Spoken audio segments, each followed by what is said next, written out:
Single-player games are more than just a way to pass the time.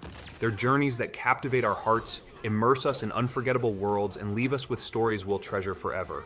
In today's video, we're diving into 20 single-player masterpieces every gamer must play. These are the games that defined their genres and offered experiences you simply can't miss. And I'll share my personal take on why each one deserves your attention. There's something deeply haunting yet beautiful about A Plague Tale: Innocence. As I guided Amicia and her younger brother Hugo through the plague-ridden France of the 14th century, I was struck by how personal their journey felt. It wasn't just about survival, it was about their bond. The game's stealth mechanics had me constantly holding my breath, especially when navigating through rat-infested areas. And those swarms of rats, they're not just an obstacle, they're a character in themselves, a constant reminder of the overwhelming odds stacked against you. The game's ability to weave historical despair with moments of hope is what truly makes it a masterpiece.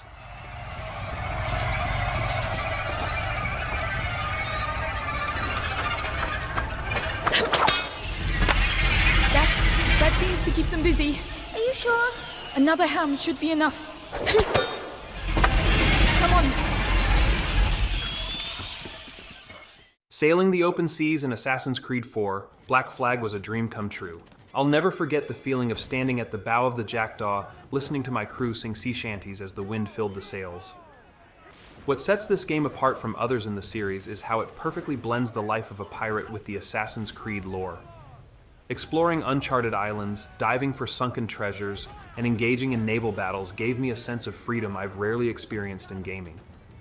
And Edward Kenway's journey from selfish rogue to reluctant hero? It's one of the most satisfying character arcs in the franchise.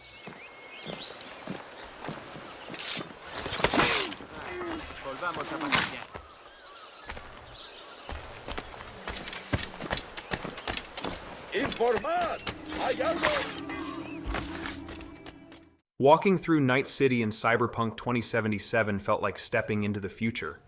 The neon-lit streets, the towering skyscrapers, and the chaotic energy of the city were breathtaking. But what truly impressed me was the depth of the world. It felt alive, with every corner offering something new to discover. The story of V and Johnny Silverhand kept me hooked, especially their evolving relationship. But it was the side quests, like the poignant Sinnerman or the thrill of helping Judy, that really stood out to me. Despite its rocky launch, this game has cemented itself as one of the most ambitious open-world experiences ever created.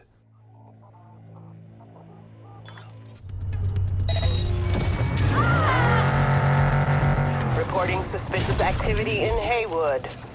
Roger that, dispatch. This is 331 responding to my neighborhood. I'll take you for tacos sometime. Few games make you feel the weight of your decisions like Detroit Become Human.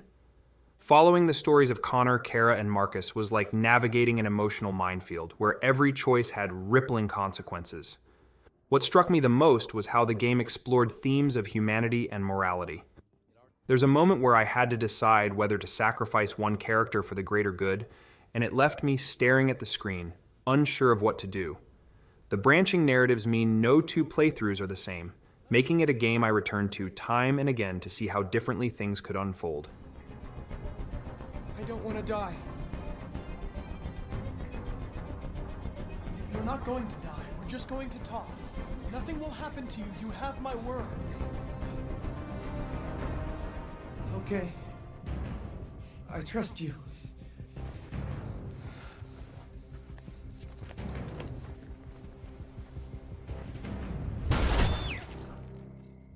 The art of stealth has never been more satisfying than in Dishonored 2.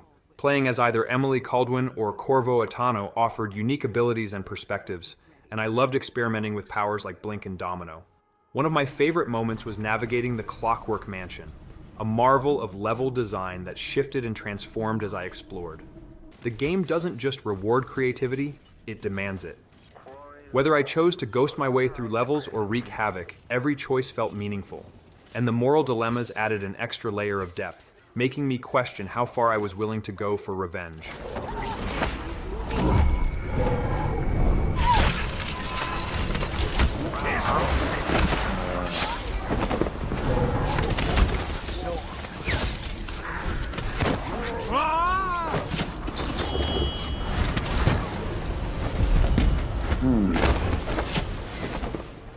Experiencing Final Fantasy VII Remake was like rediscovering a classic with fresh eyes. The world of Midgar felt alive, from the bustling streets of Sector 7 to the ominous presence of Shinra. The combat system struck a perfect balance between strategy and action, keeping me engaged in every fight. But it was the characters who stole the show. Cloud's stoicism, Tifa's warmth, Aerith's charm, and Barrett's passion made every interaction memorable. And the music? It was a masterpiece in itself, reimagining iconic tracks while introducing new ones that perfectly captured the game's emotional highs and lows. Would say something sweet right about now. I'm sure they would. But you're a more discerning customer, aren't you? In which case...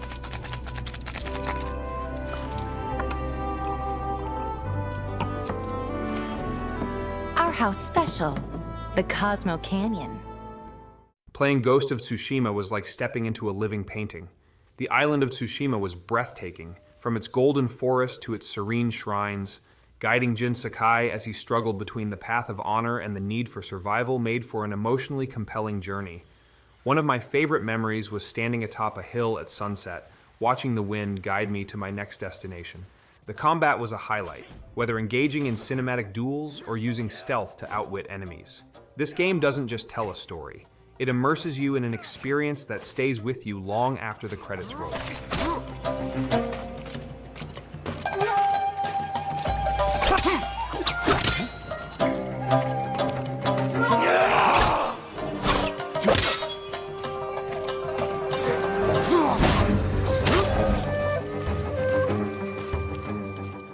God of War. Ragnarok took everything I loved about its predecessor and amplified it. Watching Kratos and Atreus grow not just as warriors but as a father and son was a deeply moving experience. The world of Norse mythology came alive with jaw-dropping environments, from the icy tundras of Midgard to the fiery depths of Muspelheim. Combat was visceral, with the Leviathan axe and blades of chaos offering satisfying versatility. But what stayed with me the most was the emotional weight of the story. Themes of destiny, sacrifice, and redemption hit hard, especially during the game's climactic moments. It's a journey that reminded me why Kratos remains one of gaming's most iconic characters.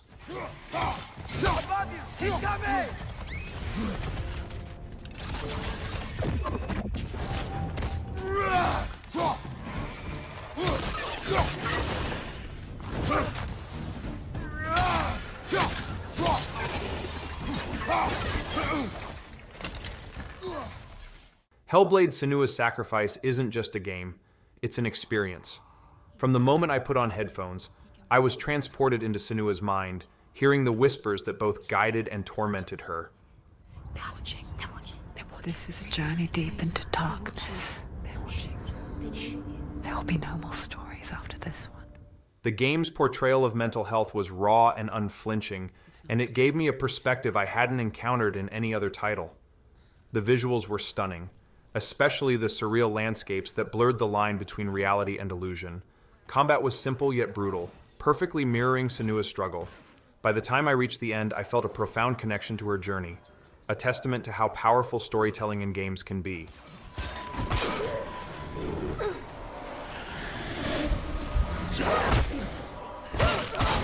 You're close.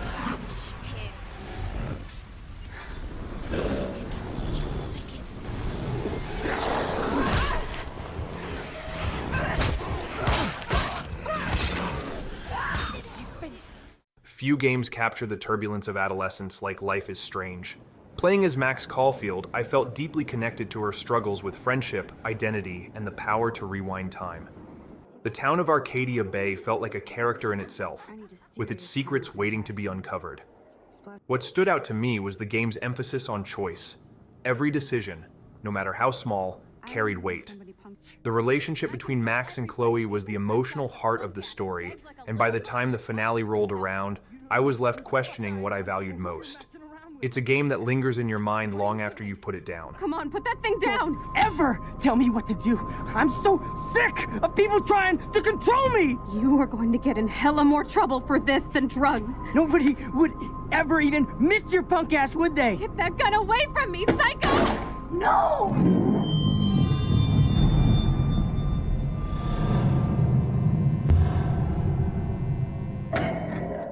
I wasn't prepared for how much I'd fall in love with Marvel's Guardians of the Galaxy. The banter between the team felt so natural, and their chemistry was the driving force behind the game's charm.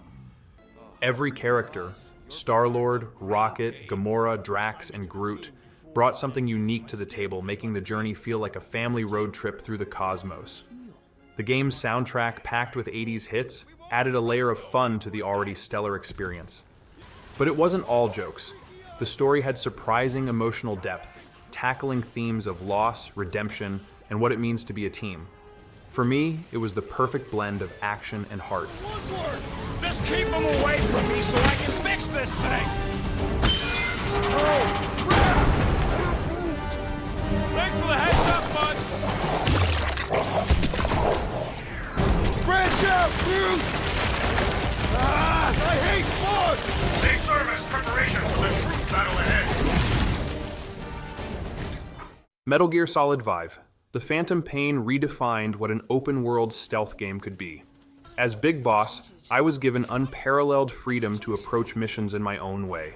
Whether sneaking through enemy camps under the cover of night or storming in guns blazing, the sheer attention to detail, from the way enemies adapt to your tactics to the dynamic weather, made every mission feel unique.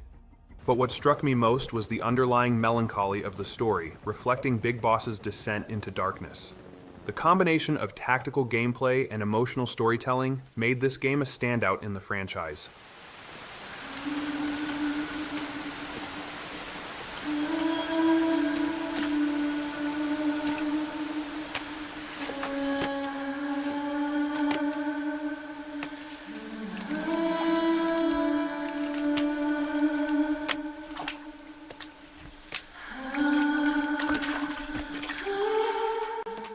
If there's one game that truly embodies the word masterpiece, it's Red Dead Redemption 2. Stepping into Arthur Morgan's boots was like living another life, one filled with heartbreak, loyalty, and redemption. The world of the Wild West was meticulously crafted, from the bustling towns to the serene wilderness. Hunting, fishing, and even caring for my horse felt meaningful, but it was Arthur's journey that stayed with me the most. Watching him grapple with his past and strive for a better future was deeply emotional, especially as the story drew to its bittersweet conclusion. This isn't just a game, it's an experience that leaves a lasting impression. Pneumonia. Bad business. Sure. So, you've been...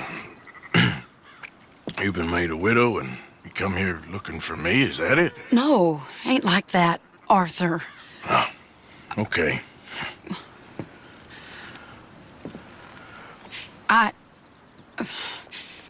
My family. Resident Evil 4 revolutionized survival horror, and the remake brought it to new heights. Playing as Leon Kennedy, I was constantly on edge as I navigated through eerie villages, crumbling castles, and sinister labs.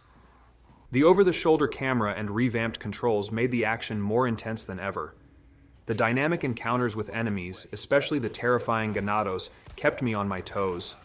What I loved most was the balance between horror and action. It never felt overwhelming, but it always kept me engaged. And of course, the iconic one-liners and memorable characters made this a thrill ride I'll never forget. Stop right there, Leon. Wouldn't make me use this, would you? Well, after 6 years, that is one hell of a greeting, Ada. You don't seem surprised. Interesting.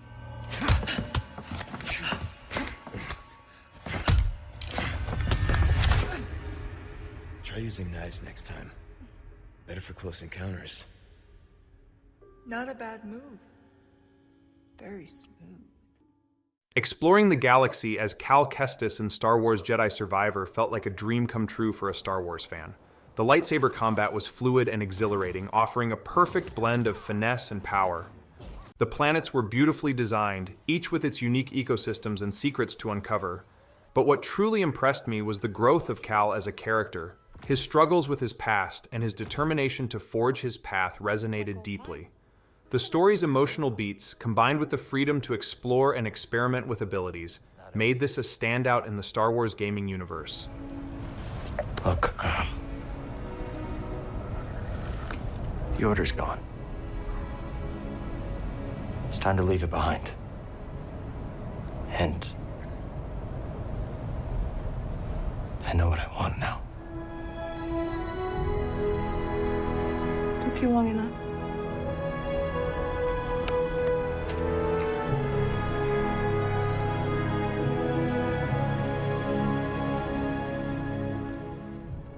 There's something magical about playing as a cat in Stray. Roaming through the neon-lit dystopian city as a furry protagonist felt both charming and surreal. The game's world was a character in itself, with its abandoned buildings and quirky robots telling a silent yet poignant story.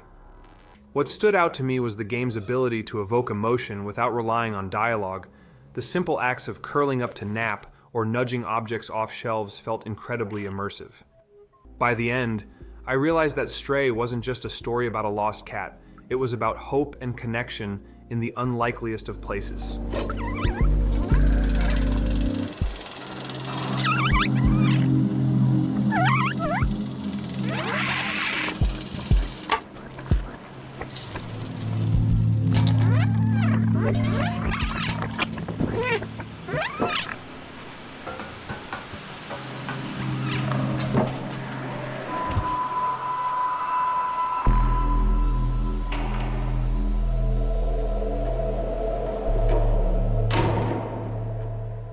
Playing The Last of Us Part 1 is like revisiting a classic novel. It's timeless.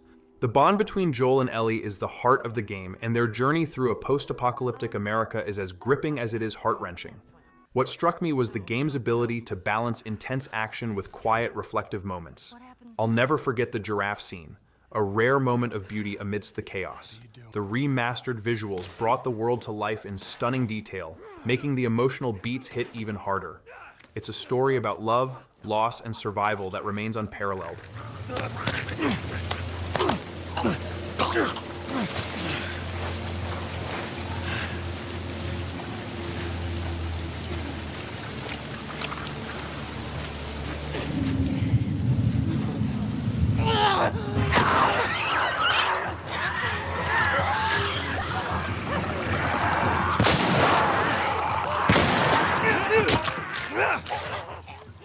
The Witcher 3 Wild Hunt isn't just a game, it's a world I never wanted to leave.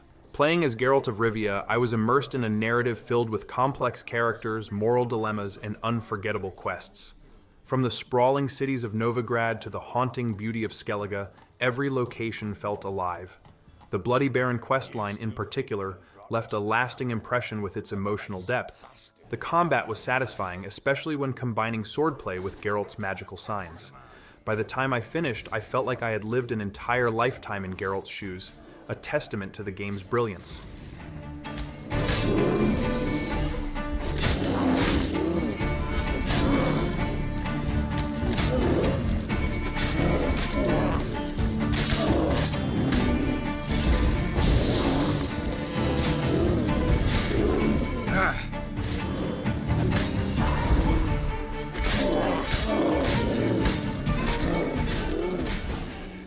Tomb Raider 2013 reintroduced Lara Croft in a way that felt raw and authentic.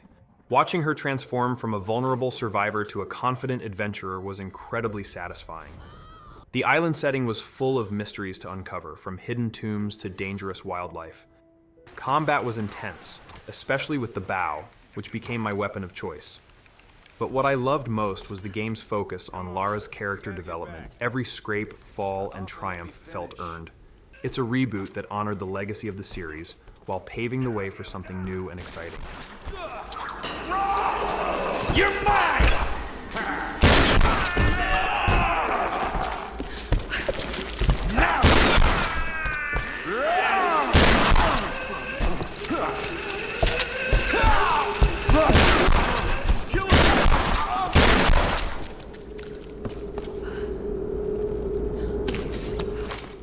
Uncharted 4: A Thief's End was the perfect conclusion to Nathan Drake's story. The game took me on a globe-trotting adventure filled with breathtaking set pieces, from scaling a collapsing clock tower to engaging in high-speed chases. The relationship between Nate and his brother Sam added emotional depth, making the stakes feel personal. The treasure-hunting escapades were thrilling, but it was the quieter moments, like exploring Nate's attic or reminiscing with Elena, that truly stood out. By the end, I felt like I had said goodbye to an old friend, and that's a testament to how much this game resonates with players. Thanks, Captain Avery. It's just like old times, huh? Lena? Lena? Hey! Hey! Lena, come on! Lena! My hero. Oh, no, you didn't do that. No! That's not funny! Oh, you have done much worse. God, you gave me a goddamn heart attack. These 20 single-player masterpieces aren't just games. They're experiences that stay with you. Whether it's through breathtaking worlds, unforgettable characters, or stories that tug at your heartstrings, each one offers something truly special. So, which of these have you played? Or did we miss your favorite? Let us know in the comments below. And as always, don't forget to like, subscribe, and hit that bell for more epic gaming content. Thanks for watching. Anyone ever tell you you have a funny idea of romantic? Yeah, I may have heard that somewhere before.